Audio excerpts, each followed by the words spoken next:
Good Thursday morning. This is the first time that I've had a guest who was my boss. Reince Priebus is our guest today. He was chairman of the RNC, my boss for 6 years, and then obviously White House chief of staff. He is now chairing the host committee in Wisconsin. He's bringing the next convention in 2024 to Milwaukee. But how did all this happen? We delve into his past, how that whole evolution happened, how an early state Senate loss helped shape the career trajectory that he has now. So much that if you are a political junkie, you're going to love this conversation because we get into a lot of the minutia of what really happens on a campaign, how the RNC and how political parties really work, how decisions get made. We talk a little bit about the state of the RNC not too many years ago financially and some of the sacrifices that Reince and the team made at that time. But if you love politics, are you going to love this? And we're we're less than 80 days from the campaign right now. So we're in the season, man. So this is, if you're gearing up for the midterm elections, this is a conversation that you are going to want to hear. So without further ado, ladies and gentlemen, Reince Priebus.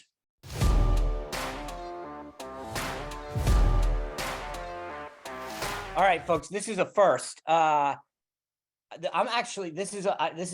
had a lot of great folks on the show, a lot of former colleagues, but this is the first time I've had my former boss on the show.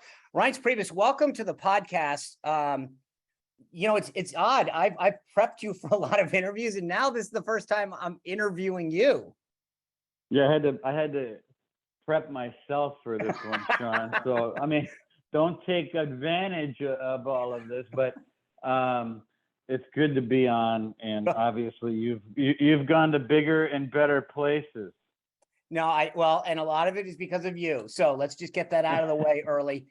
You took a chance on me, a young kid from Rhode Island that just was looking for a chance, and you saw that hope and that promise, and so. Well, you know what, I did. We came into the RNC. All right, we're going to get to that. I want to save the stories because I want to get to that. All right, go ahead. I appreciate that. I want to start though with and I think that the thing that's interesting about this episode is I hope to bring a lot to the listeners that in a weird way I know a lot because I've worked with you, I've staffed you, and I've had to get a lot of the answers. But I think that I've always, when I started with you, we're doing these speeches and we're going out on the road and trying to introduce people to this new chairman. And of course, what's the elephant in the room? Who's Reince and what's a Reince? So, I mean, you've had to deal with this your whole life. Like, let's start with that. Talk to me about growing up with a name like Reince, because you talked about it all the time in your speeches at the RNC. So you're growing up as a kid, and I know you joke about this, your wife is Sally, your kids are Jack and Grace, but you grew up as a Reince, and what was that like growing up with a name? I mean, look, you're making sound bites. You're making sound bites. I can hear it now. You grew up as a Reince.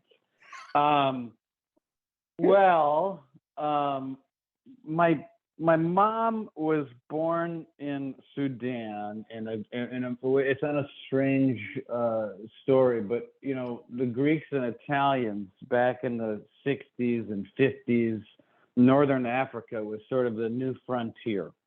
And so in a Greek family, it is very, very common to name your kids after the father's father, which is why in my big fat Greek wedding, when if you recall, the Portocalis family, the father who was meeting Ian Miller introduced all the Greeks to Ian Miller, and lo and behold, it was Nick, Nicky, Nick, and this is Nico, and I am Gus.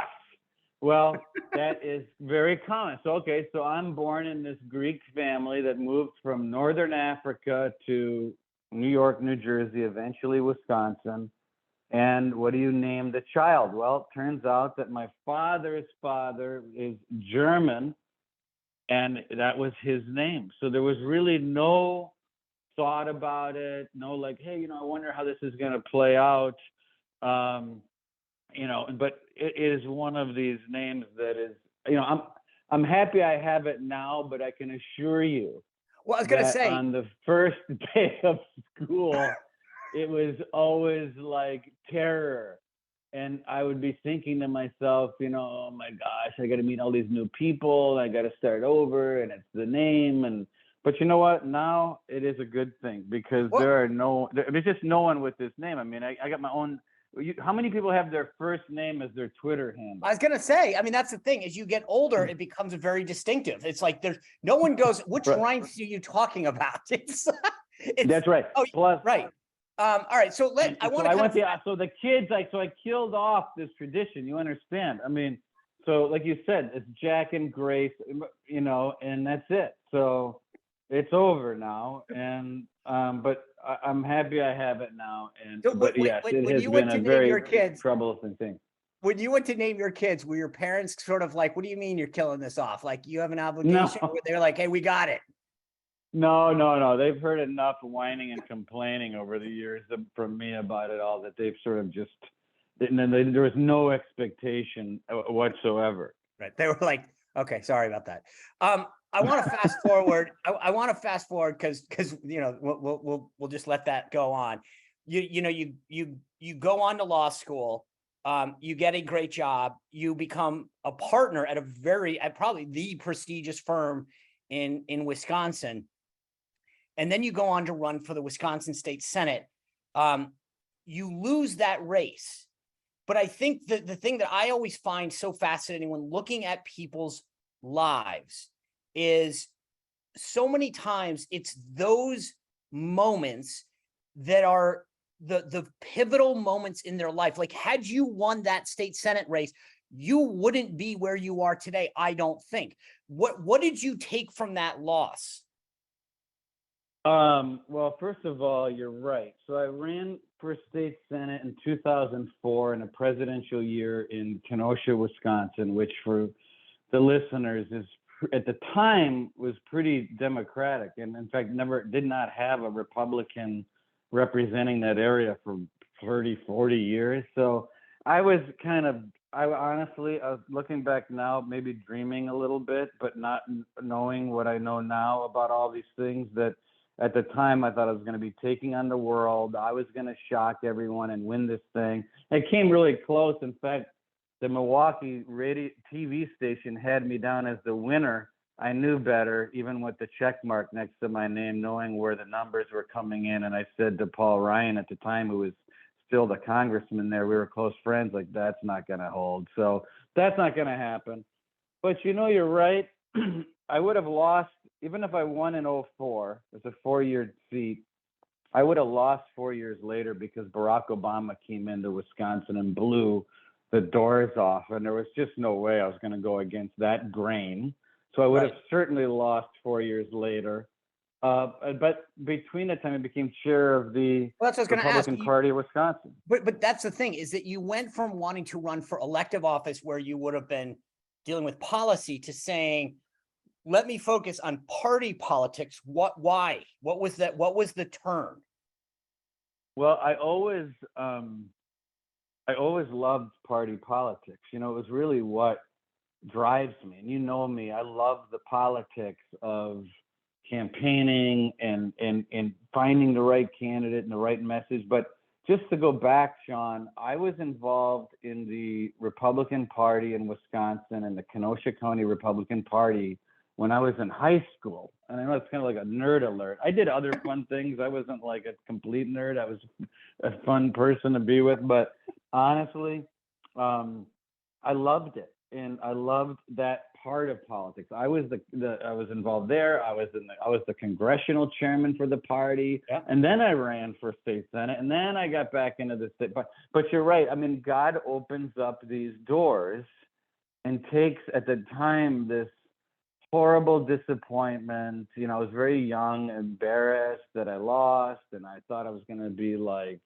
this next person that was going to be elected, and I was going to change things and do good by my community. and raised a lot of money, felt guilty that I didn't win because I felt like I took a lot of money from people and I promised things that I was going to win. It didn't happen. So I went from being really sort of devastated by it all and feeling like I failed to this other world that really I'm grateful that God opened a door for, because I loved it. I felt like I was really good at it. I think I'm good at party politics. And all of a sudden, I became general counsel of the RNC. Well, yeah, I want to all explain of that. I want to explain people that. So the RNC is made up of 168 members, the state party chairman of all the states and territories, and then a national committee man and a national committee woman of each of the states. So that when you do the math on that, including the territories and the District of Columbia, comes up to 168. So everyone that's involved in the RNC affectionately calls it the 168. So when you became chairman of the Wisconsin State Party, you by default become a member of the RNC, the 168. Recognizing your legal background, they tap you as the general counsel, which is kind of the head of the legal wing of the party, right? So, right. Walk us through that. Well, it also put you in the position to interact with all the members. So it's sort of a general counsel is a huge title, and it is important at the RNC. It is a job that puts you, like you say, into the legal department, but there's also a chief counsel there. But really what the general counsel ends up becoming is sort of the interface of everything going on legally, the convention, resolutions, the rules committee of the RNC. And that exposes you to the entire, as you say, 168 members of the RNC. And I did that, and I loved it. And I thought I did a good job. And obviously, that a couple of years later, there was an election for chair. Right. So that's what I want to get to. The interesting thing is, so the general counsel is appointed by the chairman, who at that time was Michael Steele. And he appoints you to that because you obviously had been a very successful lawyer. You had been a successful state party chairman in Wisconsin. You had actually flipped Wisconsin from blue to red. So I think there was this like, hey, this guy knows the law. He knows politics. Let's make him the general counsel. And Steele obviously has some trouble leading the RNC. There's then, his term is up, but he's the incumbent. He's running for another term. You then challenge him. Why?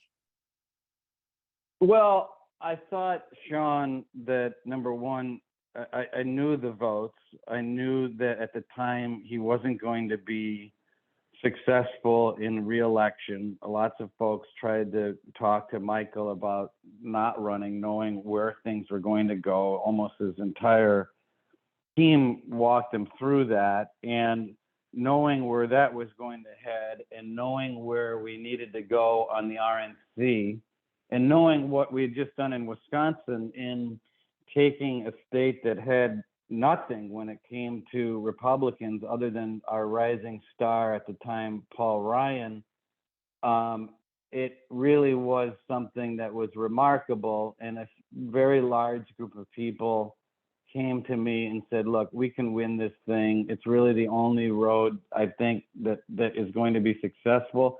So I took a risk, and it was a huge risk. And, I think I was a much bigger risk taker then than I am now. But I did it and exposed myself to that, and literally spent 2 months traveling the country. Hold on, I want to get to that. How many ballots did it take for you to win? Well, it wasn't, I couldn't call it a landslide, Sean. I won on the 7th ballot after I don't know how many hours it took. Certainly, again, a guy named Reince Priebus from Wisconsin, it's going to take a while, and it did take a while. But I said, listen, I went from, I didn't know what a combi plane was, but on the 26th of December, I took a combi 747 to Fairbanks, Alaska, to go eat moose steaks with members of the RNC, traveling every corner of this country. And I still took me 7 ballots to do it, but I did it. And I was, honestly, I was just grateful for the opportunity. So that's when you and I cross paths. You get elected. You torture me by going through multiple interview processes. I think I had to go through as many interviews as you went through ballots.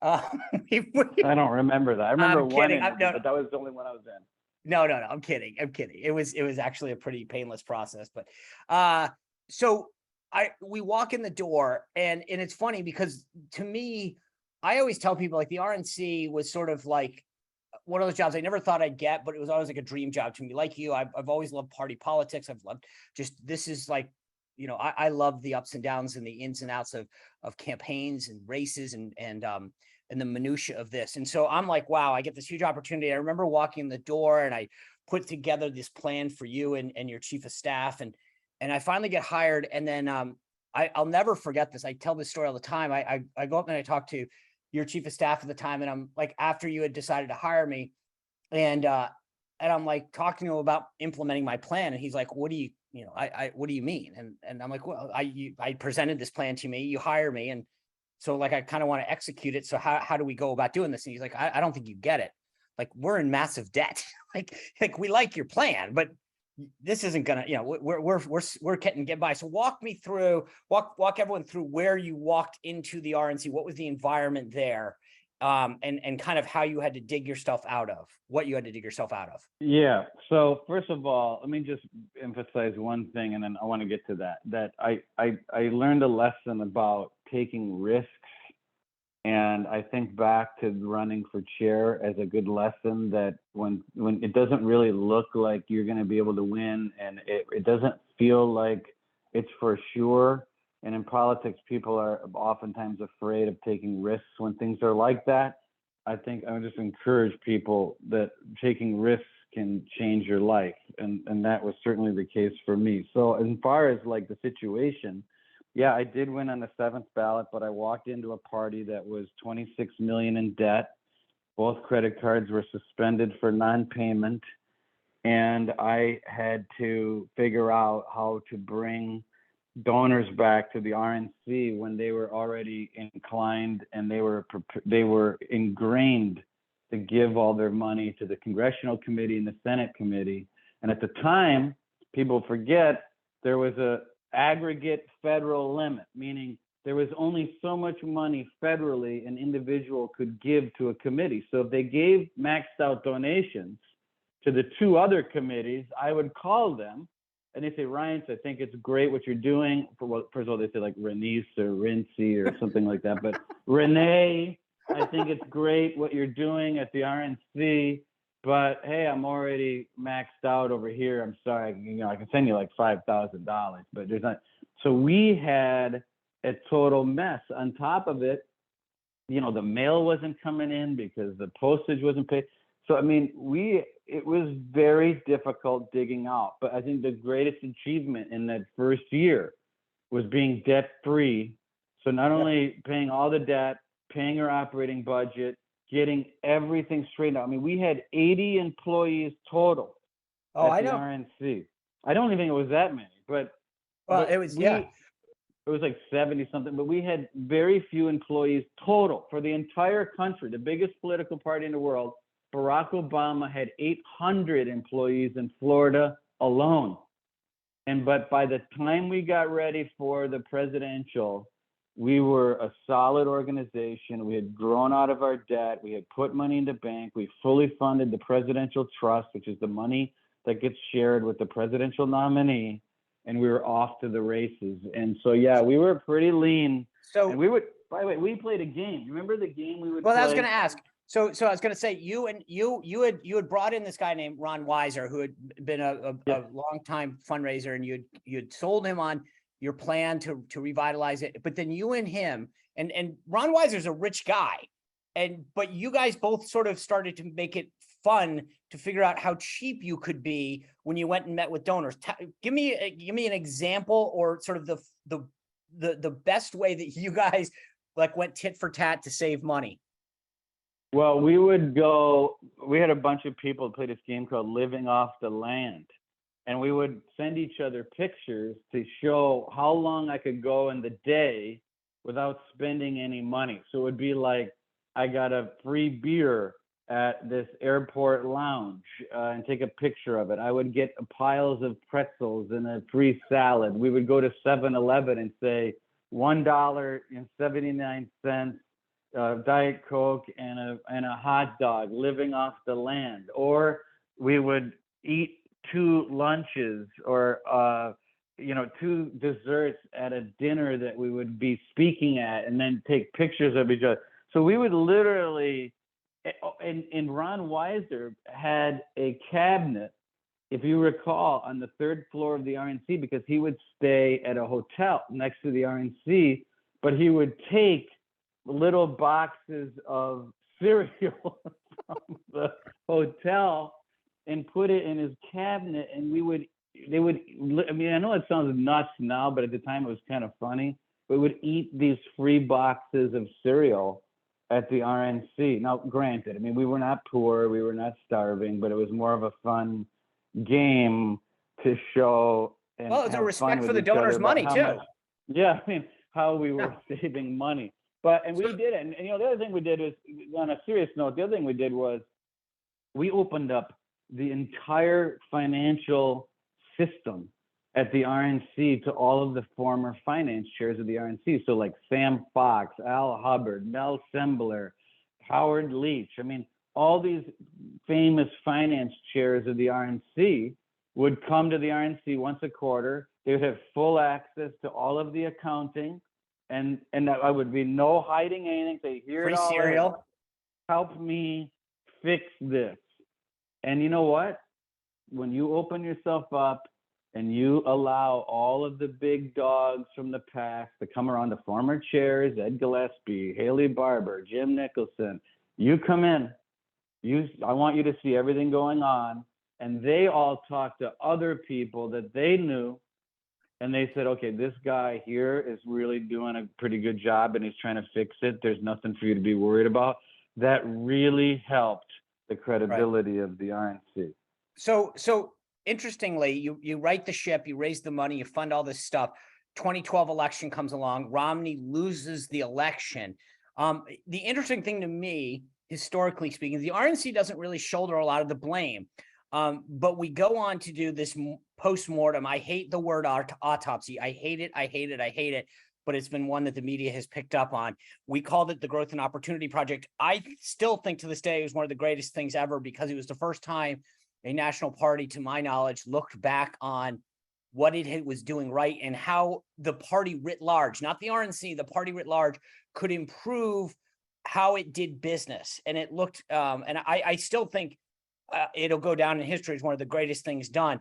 The big takeaways, I think, I'm not understanding this from critics and from the media, were immigration reform, data and digital, outreach to underperforming communities that the RNC had and the party had done in the past, and the primary process. What are your takeaways from that effort?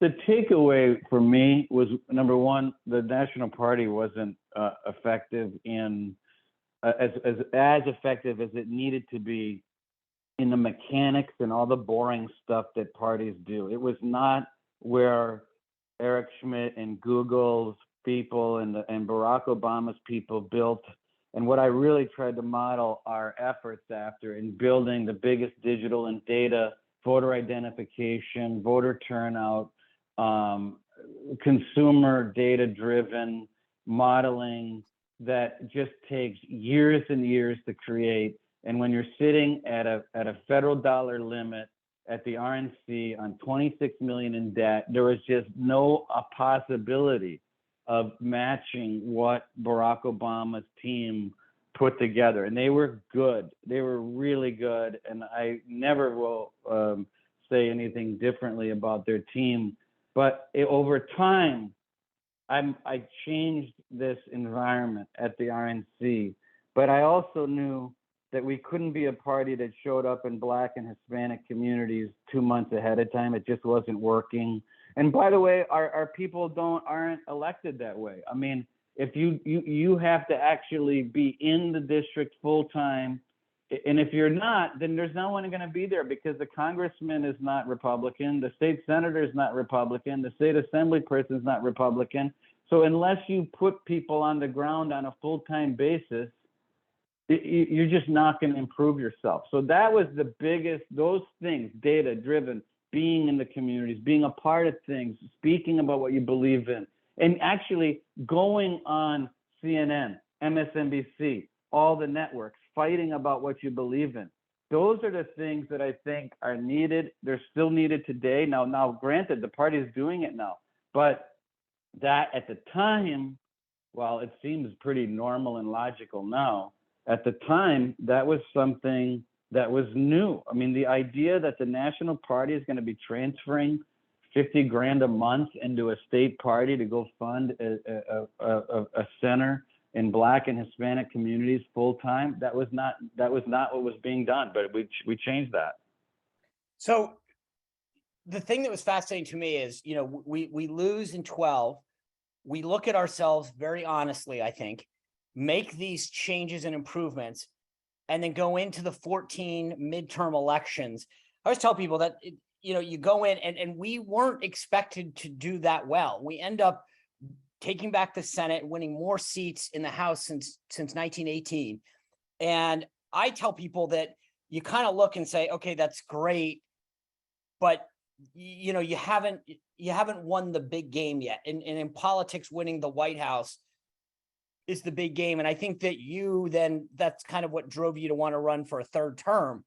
But you run, and I always talk about this when I looked at the field, and you looked at this field. You had Marco Rubio, Ted Cruz, Ben Carson, and Chris Christie, Jeb Bush, and from a political person standpoint, if you put it in like the sports analogy, you would be talking about some of the great players of the day, right? The people who had won races, who could raise money, who had put operations together in terms of get out the vote and fundraising. And I think through any analysis, you look at that and say, okay, we're going to be running a great primary process. We made all these reforms, and then you got this outsider businessman guy.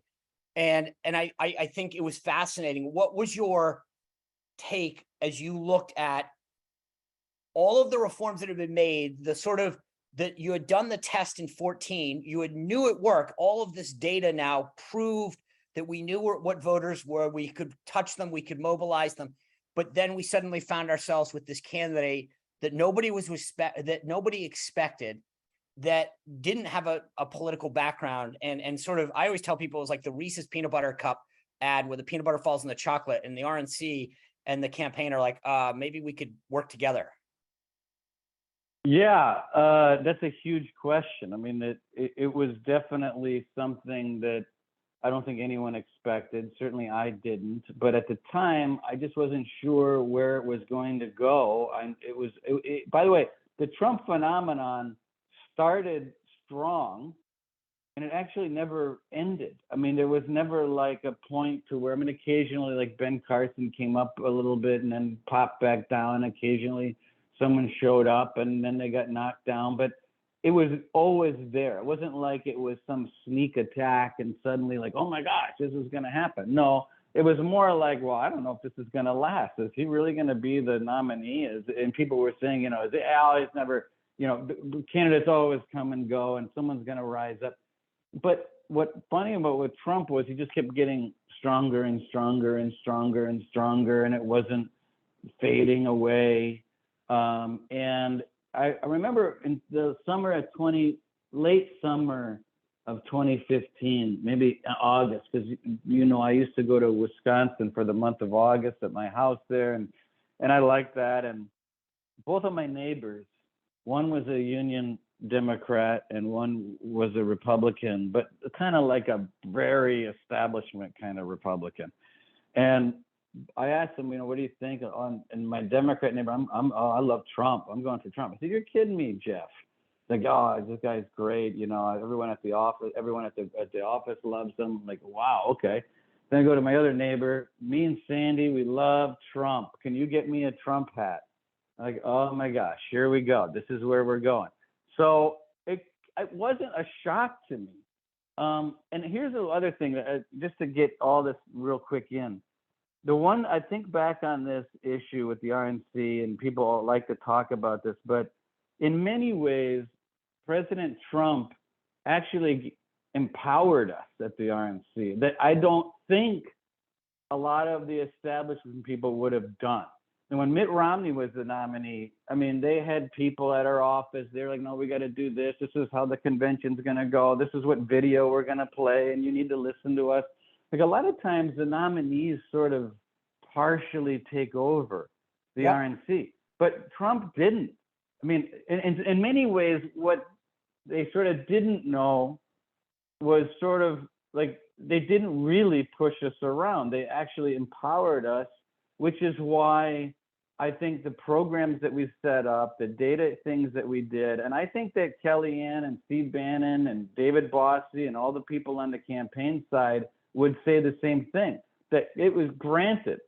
Trump was probably the one candidate that would have beaten Hillary Clinton, in spite of all the analysis. I don't know if some of our other establishment people would have won. I think because Trump was breaking glass and disrupting, and he was his personality. He was the one that we had in the 16 that could have won, but they also would say that without the RNC, that combination made all the difference in the world. I don't know if another candidate would have allowed the RNC to do all that we did, that allowed the combination of the two forces to come together after all the years of work at the RNC, to come together with this candidate that was this massive disruptor, that was just the right person at the right time. I honestly think it was a combination that I don't know could have happened with anyone else. I think you're absolutely right. There's no, I can answer that for you. I don't think anybody would have. I think they would have, to some degree, tried to. They have to. They think that anyway. And I think that was the beauty of this. They needed us, and you were able to explain to them the resources that the RNC had and the operation that you had built up. So I want to fast forward. Obviously, Trump wins. We all know that. You become chief of staff. I always tell people the funny thing is, you're mentioning this, that I always tell people the RNC, when the president wins, is the JV team. You get something, it's like you get to go to HUD, you get to become work for the agency for the such and such, but you never get the starting lineup jobs. You get invited to the Christmas party, but it was odd. You become White House chief of staff. And the thing that I thought was interesting is, to your point, Trump needed us at the RNC, we needed him, but we get to we had put together this thing. You had 6 years at the RNC. We had a well-oiled machine. Like, you knew the people, you knew the 168, you knew your state parties, you had hired a good group of folks. But we get to the White House, and it's one thing after another. It's Russian narrative, leaks, palace intrigue, reporters in and out. And it was an environment that we had not dealt with in 6 years. And I think it was a completely different environment than we had been dealt with for 6 years of, knowing who was on our six, knowing who we had on our right and our left. And it was a very different way of doing business. It was, I was used to, and I still am to this day, I'm used to everything being buckled down, knowing everything that's happening, who's where, what we're going to say, how's it going to go, the whole day mapped out. And, we had, the second day, hey, by the way, the FBI is interviewing, the national security, but what? Oh, Sally Yates resigned. She's not going to enforce the executive order. What do you mean she resigned? Okay, so now I need to go find an acting attorney general. And we're, imagine you're the U.S. attorney in the Northern District of Virginia, and the chief of staff of the RNC is calling you and saying, hey, I'd like you to become the acting attorney general. Right. Then you have this whole month-long Michael Flynn fiasco. Then you have this article that says that the Trump campaign was colluding with the Russians. You've got Comey and McCabe running around. Honestly, the president was under full-blown assault on day one, and it never ended. It was just unbelievable. And to have that on top of everything that you're trying to do, and all the things that actually good happened in spite of all of these challenges, I think it was a remarkable situation. Now, let me just say one thing about being the first chief of staff that other people, this might be interesting for everybody. The one thing that's tough for the first guy is you're sort of like the person of a lot of disappointment for people. I mean, first of all, you have the RNC and the Trump campaign coming together, and everyone knows that that has its own sort of mixture of difficulty just because, you know, hey, we're the campaign, we did this, hey, we're the RNC, we're pretty smart, everyone's kind of, you know how that goes. So the first thing you do is all these folks that are coming into the White House, for the most part, they've spent their entire lives getting here. Now, granted, some of them are in their 20s and 30s, but some of them are in their 40s and 50s and older than that. And they're finally here, and they're being hired, and they're telling their relatives and their parents, I'm going to work in the White House. I'm going to have this unbelievable opportunity. And they're talking to the president-elect, and this amazing thing's happening. And the first thing that happens is the chief of staff or his people sit down with the person that's going to the White House, and the first thing you say is, there's only like 10 offices in the West Wing. You're actually not going to be in what you think the White House is. You're going to be across the street in this building with like 3,000 people. Oh, and by the way, next time you think you're going to talk to the president, go check in with Molly here that you've never met, and she'll let you know whether you can go in and talk to the president. So, and you're not going to be an assistant to the president. You're going to be a special assistant to the president, which I know is kind of a disappointment. So, I mean, you start with everyone like that, and then you're off to the races. So it's, but you know what? In spite of it all, it was an honor, and I'm grateful to the president. He gave me that opportunity, and I'm grateful for it, and I know that I'm very fond of it. All right, last substantive question, key phrase there. What's next for Reince Priebus? I know you're involved in the host committee there in Wisconsin, bringing the RNC to Milwaukee, but we've been talking about this. You've been involved in politics since you're a kid. There's got to be an itch that you want to keep scratching, or maybe not. It is. It's called Dancing with the Stars. There you. I've been careful what you say. We haven't done the lightning round yet. Lightning round. Okay. I've been preparing in the basin for this. No. Next, I'm happy. I've got such a peaceful existence right now. I like to keep it that way. But yeah, I'm going to be chair of the host committee. I love that we're going to Wisconsin. I think it's the perfect place. Battleground state, good people, summer on the lake. Is that going to be weird for you, by the way?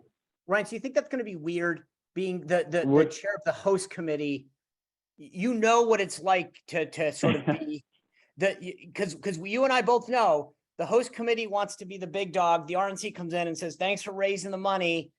But, so you've seen it from both sides, but now you got to be the guy that's saying, okay, RNC, you go put it on. I did all the hard work. You've seen that. And now you're going to. I know. I think it's going to be great, Sean. Now, there's true what you're saying. There is inherent tension between the host committee and the RNC, but I know this convention business inside and out. I was general counsel for Tampa. I was chair for 2 other conventions. I think that we're going to have a great working relationship. I get it. I understand the problems that the RNC has that they need to make sure don't become a bigger problem. So I think it's going to work just fine, and I'm excited about it. And I think Rana and I are going to be a great team. Well, I think that's probably their biggest fear, though, is that you know everything. You want a host committee chairman. I know all the bodies. I wrote the contract. You want a host committee chairman that's like, is that really how it's supposed to work? You actually know it from inside out. All right, Reince Priebus, we end the podcast with a rapid fire. You ready? Oh boy. Okay, I got to think. Go. No, you don't. This is it. No thinking. All right. When you travel, do you arrive early or just in time? Early. How low can you let your phone battery go? Like 50%. I'm in a panic. No, I'm with you. Okay. How many unread emails do you have at this time? Over 7,000. Good. How clean do you keep your house? Clean. I don't like messes. If you had 48 hours to binge a show, what would it be? Oh boy. Bates Motel, the prequel to Psycho. Okay. Least favorite chore? I don't like folding and putting away the laundry. I don't mind putting it in, but I don't like the rest of it. Yeah, I agree with that. If you could have a drink with anyone, who would it be? Hulk Hogan. Coolest celebrity that you've ever met? Hulk Hogan. Okay. Biggest pet peeve? I don't like it when politicians say, we started this campaign, we're gonna listen, you're the one running, just say, I'm gonna do this and I'm gonna do that. It drives me bananas. I get it. All right. What's something that Reince Priebus won't go cheap on? Ties. I don't like cheap ties. All right. And then you may have answered this, but I did my reality TV stint. If you got to go on any reality television show, which one would it be? Do I actually have to have the talent to be good at it, or can we pretend that I would have the talent? I don't.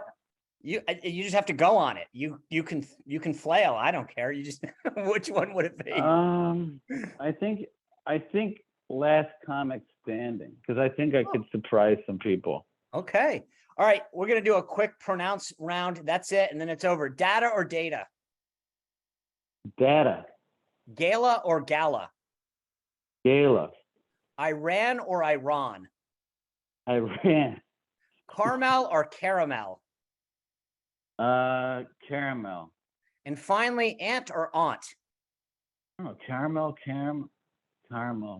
I think caramel. I think I'm gonna go back to caramel. And aunt. Okay. All right, Reince Priebus, thank you for your time. This has been a pleasure getting to catch up and share with everybody a lot of things that I know. I just had like a picture fall off the wall, if anyone's wondering. Who was the picture of?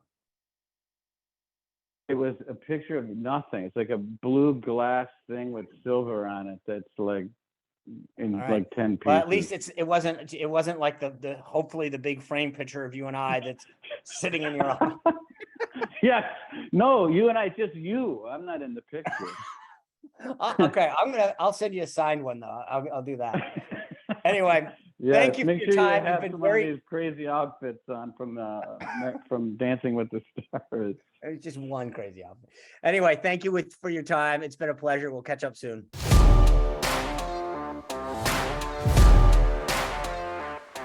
All right. I hope you enjoyed that conversation. It's funny. I mean, it is interesting. I mean, Sean is not by any means the same as Reince. I mean, the way I spell it, S-E-A-N, but I'll tell you as a kid, it was always like C-N, definitely not in Reince territory, but it was just funny to hear how that's evolved growing up to now where it's very distinctive. And, there's definitely not more than one Reince, at least that I'm ever aware of. So it was good to hear the personal stuff. And then obviously a lot of the political stuff this close to a midterm, how it's all going down and what's happening. It's just, to me, like I said, if at the beginning of this, if you're a political junkie, it's just, I love the minutia. I love to understand what's happening. And it was great to be able to hear his explanation of how this all evolved over the last almost decade now. Anyway, thank you for listening. Please share, please review and subscribe. That is so important for these podcasts, not these, me. I mean, let's be honest. It's all about me right now. Let's do this. Let's do this for the team. And as you know, as Reince said there, it's not about we, it's about I. Anyway, thanks a lot. I'll see you back here Monday. Take care. Have a great weekend.